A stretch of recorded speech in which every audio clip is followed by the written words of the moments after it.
सुधा सिंह विकलांग साथी ट्रस्ट के दिव्यांगम चैनल से आप सबका स्वागत करती हूं और आशा करती हूं आप लोग स्वस्थ होंगे। तो फ्रेंड्स, मैं आज आप लोगों के लिए एक नई कहानी लेकर हाजिर हूं जिसकी लेखिका हैं नताशा हर्ष गुरनानी मैम। उनकी स्टोरी पहले भी आप लोग सुन चुके हैं और आप लोगों ने उनकी स्टोरी बहुत पसंद की, तो उनकी एक स्टोरी लेकर मैं और हाजिर हूँ, फार्मूला। सच में मैम की स्टोरियाँ शिक्षाप्रद होने के साथ साथ हास्यव्यंग्य भी होती हैं। तो मैं उनकी स्टोरी शुरू करती हूँ, आप लोगों को सुनाती हूँ फार्मूला। आज भी रवि और कोमल की लड़ाई हुई। रवि माफ़ी मांगते हुए कोमल के आगे हाथ जोड़े खड़ा था और कोमल उसे समझा रही थी। फिर सब सामान्य हुआ और रवि ऑफिस के लिए निकल गया। 8 माह पहले रवि का स्थानांतरण इसी शहर में हुआ है और ये लोग अपना पुश्तैनी घर और परिवार छोड़कर जयपुर में आकर रहने लगे। 10 साल हुए रवि और कोमल की शादी हुए। 2 प्यारे प्यारे बच्चे दोनों के जैसे, और सास ससुर एक नंद, सब एक साथ रहते थे। कितना प्यार और कितनी खुशियाँ थी उनके घर में। रवि भी बहुत अच्छे थे, अच्छे तो आज भी हैं। प्यार भी बहुत करते हैं कोमल से, पर 6 महीने से उन्हें शराब की लत लग गई। पहले कभी कभी पीते थे, ऑफिस में सबने बहुत जिद की इसलिए पीना पड़ा, और ये कब उनकी आदत में शामिल हो गया उन्हें समझ में ही नहीं आया। कोमल ने बहुत समझाया, रोई, कस्में दी, घर छोड़ने की धमकी भी दी, पर रवि कसम खाता कि अब नहीं पीऊँगा, माफ़ी भी मांगता, फिर वापस घर आते ही नशे की हालत में। आज भी उसी बात पर इन दोनों की बहस हुई। बच्चों पर भी इनके झगड़े का असर होने लगा। घर का माहौल चिड़चिड़ा रहने लगा। कोमल सोच रही थी, अब ससुराल में सबको बता देना चाहिए, नहीं तो बहुत देर हो जाएगी, बाद में सारे लोग उसे ही दोष देंगे। ये सोचकर उसने अपने ससुराल में फ़ोन किया।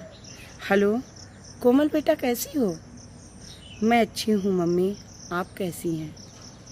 मैं भी ठीक हूँ। और बताओ, आज सुबह सुबह कैसे याद आ गई हमारी? आपसे कुछ कहना था। कहो ना। मम्मी, आपको एक बात बतानी थी। 8 महीने पर हुए हमें यहाँ आए हुए। शुरू में तो सब अच्छा था, पर धीरे धीरे रवि को एक लत लग गई। कौन सी लत? मम्मी, उनको शराब पीने की लत लग गई। क्या? ये कब हुआ? और तुमने हमें क्यों नहीं बताया?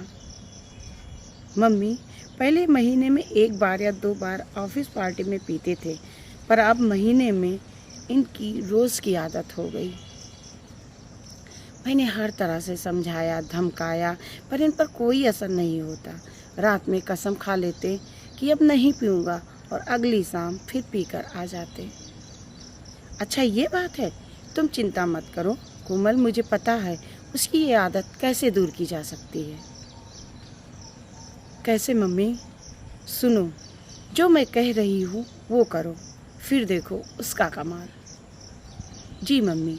और फिर कोमल की सास कुछ बोलती और कोमल उसे सुन सुनकर आंखें बड़ी करती जा रही थी। मम्मी, ये करना क्या सही रहेगा?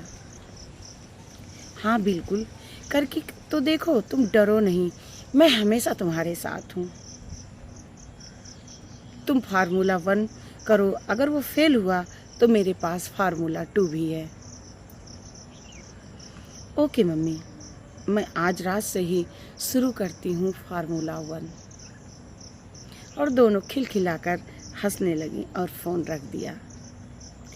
शाम को रवि फिर पीकर आता है। आज कोमल उसे कुछ नहीं कहती और दरवाज़ा खोलकर कमरे में चली जाती है।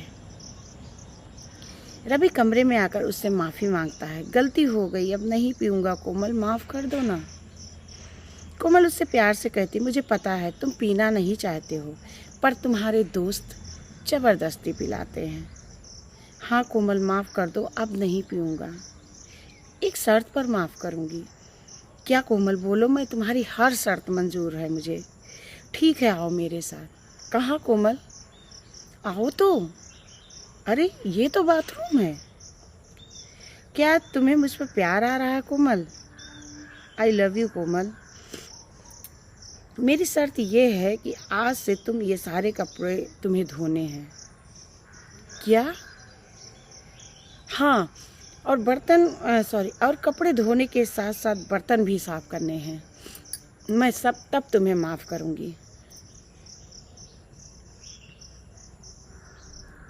ठीक है कोमल। और बेचारा रवि 3 घंटे से कपड़े धो रहा था, पर कपड़े ख़त्म होने का नाम ही नहीं ले रहे थे। कपड़े धोते धोते वो अपने दोस्तों को दुनिया भर की सारी गालियाँ दे रहा था। सालों, तुम्हारे चक्कर में आज मेरा ये हाल है। आज के बाद तो कोई भी कहेगा पीने के लिए तो साले इसी सोटी से मैं तुम्हें मारूंगा।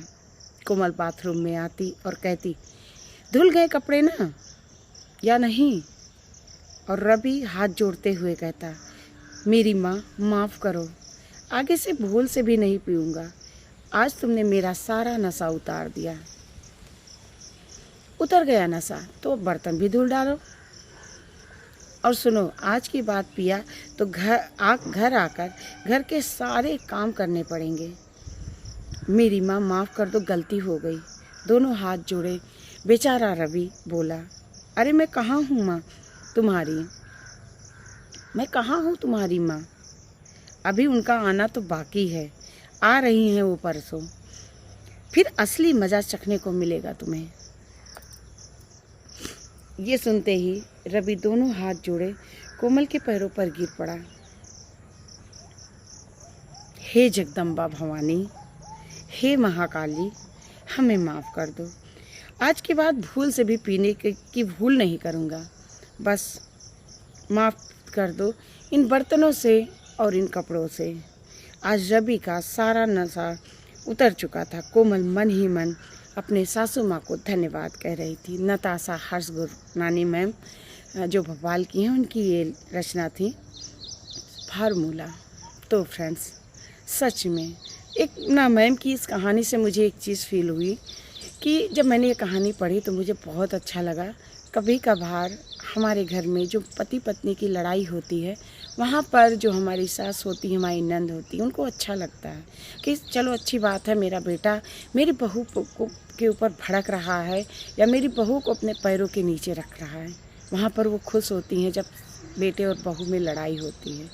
लेकिन वो वहाँ पे भूल जाती हैं कि जिस तरह उन्हें उनका बेटा प्यारा है, उसी तरह उस पत्नी को अपना पति भी प्यारा है। अगर बेटा कुछ गलत काम करके आता है तो माँ हमेशा साथ देती है। अगर बहू कुछ बोल रही है, उसको डांट रही है, तो माँ साथ देती है। अरे तुम अब मेरे बेटे को बोलोगी, अब तुम मेरे बेटे को कहोगी। तो इस चीज़ में वो ये भूल जाती है कि जहाँ पर वो अपने बेटे का साथ दे रही है, आज वहाँ पर उसे अपनी बहू का साथ देना चाहिए। कल उनका बेटा किसी गलत लत में पड़ के, गलत संगत में पड़ के वो अगर कुछ करेगा तो उसकी सेहत के लिए, उसके आगे उसकी ज़िंदगी के लिए सब कुछ ख़राब होगा। और जहाँ पर ऐसे सास बहू होते हैं, जहाँ पर मिलजुल कर अपने पति को, अपने बेटे को संभालते हैं, अपने पति को, अपने बेटे को समझाते हैं, वो घर स्वर्ग से भी सुंदर होता है। जब कभी भी आपकी बहू आपके बेटे की शिकायत आपसे करती है तो ये वो इसलिए नहीं करती है कि उसके पति की बुराई हो या उसके पति को कोई गलत कहे, बल्कि वो तब अपने पति की शिकायत अपनी सास से करती है या अपनी ननद से करती है जब वो सिचुएशन उसके हाथ से बाहर होता है, जब उसे नहीं समझ में आता है कि उसके पति को सही रास्ते पर कैसे लाया जाए। तो फ्रेंड्स, अगर यहाँ पर आपकी बहू, आपकी भाभी आपसे कुछ ऐसी बातें कह रही हैं कि वो अपने पति को सुधारना चाहती हैं, सही करना चाहती हैं, किसी गलत संगत से उन्हें वापस लाना चाहती हैं, तो ज़रूर साथ दीजिए। वहाँ पर आप सास बन के साथ मत दीजिए, वहाँ पर आप एक माँ बन के साथ दीजिए, वहाँ पर आप ननद बन के साथ मत दीजिए, वहाँ पर आप एक बहन बन के साथ दीजिए। आपका भाई अगर सही रास्ते पे रहेगा, सब कुछ अच्छे से करेगा तो वो आपके लिए अच्छा होगा। अच्छी बात है ना कि आपकी भाभी और आपके भाई में हमेशा प्यार बना रहे, या आपकी बहू और बेटे में अगर प्यार है तो आगे उनके घर का माहौल अच्छा रहेगा, जिससे उनके बच्चे अच्छे रहेंगे और आगे वहाँ पर आपकी सेवा बहुत अच्छे से होगी। क्योंकि वो बहू भी आपका एहसान मानेगी कि मेरी सास ने मेरा साथ दिया। तो फ्रेंड्स, उनकी ये कहानी मुझे बहुत पसंद आई और आशा करती हूँ ये कहानी आप लोगों को भी पसंद आई होगी। और शराब तो खैर ऐसी गंदी लत है ही, जिसको लग जाती है उसका घर बर्बाद हो जाता है। लोग नहीं समझते हैं कि लोग कहेंगे हमें दोस्तों ने पिला दिया। क्या दोस्तों ने ज़बरदस्ती मुँह में डाल दिया था? नहीं ना। तो आपको नहीं पता कि आपके घर में आपके बच्चों को नहीं पसंद है, आपकी पत्नी को नहीं पसंद है, और ये शराब आपके शरीर को पी जाएगा धीरे धीरे। तो इसमें दोस्तों ने पिला दिया, या मैं गया था आज मुझे टेंशन थी इस वजह से मैंने पी लिया, ये तो गलत बात है ना। टेंशन की वजह से क्या ड्रिंक करना अच्छी बात है? नहीं ना। टेंशन, आप तो चलिए टेंशन में हैं, आप ड्रिंक करके आते हैं, लेकिन जो आपके घर में आपकी पत्नी है, जो आपका इंतज़ार करती है, जब वो देखती है कि उसका पति रोज़ ड्रिंक करके आ रहा है, तो क्या उसे कम टेंशन होती है? उसे अपने बच्चों के भविष्य की टेंशन होती है, उसे अपने पति के स्वास्थ्य की टेंशन होती है। वो औरत दिन भर घर में रहती है, आदमी लोग तो फिर भी बाहर निकल जाते हैं और बाहर चलकर एक दोस्तों से बात कर लिए, उनकी टेंशन कहीं ना कहीं उनका हल भी मिल जाता है। लेकिन एक औरत घर में रहती है, वो ये सारी बातें ना अपने मायके बता सकती है, ना ससुराल बता सकती, किसी से भी अपने पति की शिकायत नहीं कर सकती है। तो वो जो अंदर ही अंदर घुटती है, उसे क्या कम टेंशन होता है? तो प्लीज़ मैं यहाँ पर रिक्वेस्ट करती हूँ, शराब कौन सी बहुत अच्छी चीज़ है, यहाँ पर आप कुछ अच्छा लेकर खा लीजिए, कुछ अच्छी चीज़ें खाइए, पर शराब की लत मत लगाइए। आपकी पत्नी आपका इंतज़ार करती है, जब आप ड्रिंक करके जाते हैं तो वो किस हालत में होती है, उसकी दुर्दशा, वो अंदर से कितना टूटती है, वो सिर्फ एक पत्नी समझती है। तो फ्रेंड्स, मैम की ये कहानी बहुत खूबसूरत सी है। इसमें जो फार्मूला दिया गया है, मैं आशा करती हूँ वो पत्नियाँ भी एक बार अपनाएं, ज़रूर अपनाएं, और मैम की कहानी से ज़रूर सबक लें। और अगर उन्हें पसंद आता है तो please like, comment and share कीजिएगा, और मैम की कहानी को बहुत ढेर सारा प्यार दीजिएगा। इसी के साथ मैं फिर मिलती हूँ। नमस्कार।